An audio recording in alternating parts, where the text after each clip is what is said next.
Well, it can't be experiential because there's no you to have an experience of it. It's a realization. It's not an experience. I have tons of experiences. I've never experienced this. Never. It's just it's the context. There's no, you can't have an experience of it. It would have to be something in the content. It's the context. It's a being. It's not qualified in time as something that happened. I had an experience and then it stops happening. It's always so. You can't have an experience. That's why we miss it. It's really like that. It's like if there was a buzz that was always on, you wouldn't notice it. Would you? Just like gravity. You don't notice the effects of gravity because you're always under the effects. If you went up into space, then you'd realize, Jesus, now I have a sense of the presence of gravity by its absence. That's exactly what I'm saying. By this, seeing this, and then entertaining its absence, that's the sense of the presence of everything.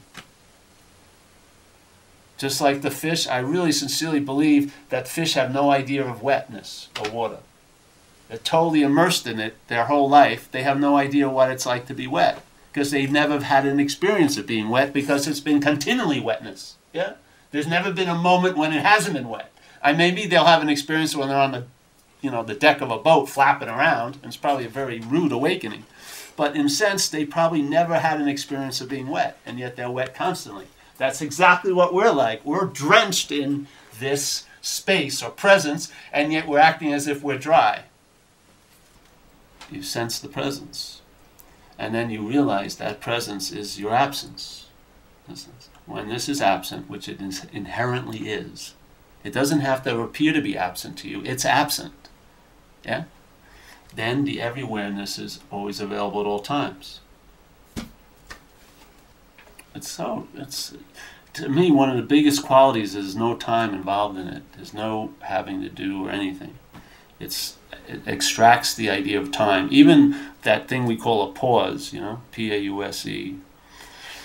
A pause, in a sense, is like a timeless moment, bookended by time moments. Yeah. That in that pause, it can seem like an eternity when there's no time, even though only 20 minutes passed in, clock time. And in that infinity, in that timelessness, everything and all is possible. You're inherently as totally free as you could ever be in that moment of pause, without any doing or having. It just reveals an unadorned nature. Selfing isn't covering it with the cloak of identity. There's a sense of that. Yeah, that's always available at all times. They took us to Walmart for some strange reason. And when I walked in there, I never saw something that was so full, so empty. Yeah? Its fullness, I got its absence. Yeah? Walking in these giant cavernous aisles of junk, tons of stuff, it was so absent. The presence signified its absence exactly as this. This signifies this absence. That's the presence. The presence is right where the absence seems to be appearing. But you're taking the absence to be real, and for it to be real, the presence has to seem unreal. It's immediate. It slaps you. That's why one of the reasons I call it Zen bitch slap. It startles the verb of selfing into submission because a verb can stop. Yeah? In that stop, what seems to be so present with all this yapping going on is seen as absent. That's the presence. People are waiting for their head to tell them they've arrived. Your head's never going to be convinced this message. Because it's not about being convinced or unconvinced. It's a recognition of an optionless situation. You are that. There's no choices.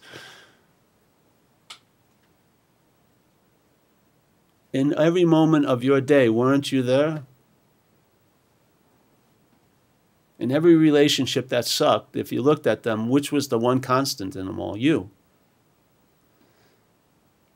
You call it your life, but you don't recognize the inness of it, do you? It's so amazing. We call life our life, and yet we don't have any experience of really being in it. We have an experience of it happening to us, but we don't get a sense that we're in it.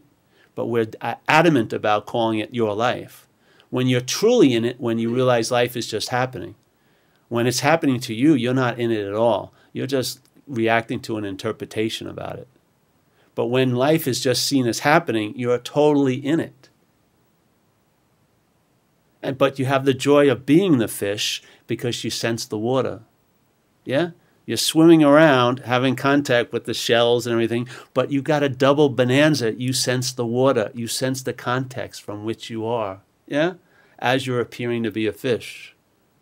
And there's no dispute between the appearance and the revelation. You don't have to deny the appearance because it's not going to make the revelation even stronger. The revelation and the appearance totally are okay. It's just like in Zen. They say first there is the mountain, then there is no mountain, then there is the mountain. So first there is the mountain. Everything seems real and you're real and I'm real. Then maybe something shifts and you realize there is no mountain. And what happens? Then there's the mountain again.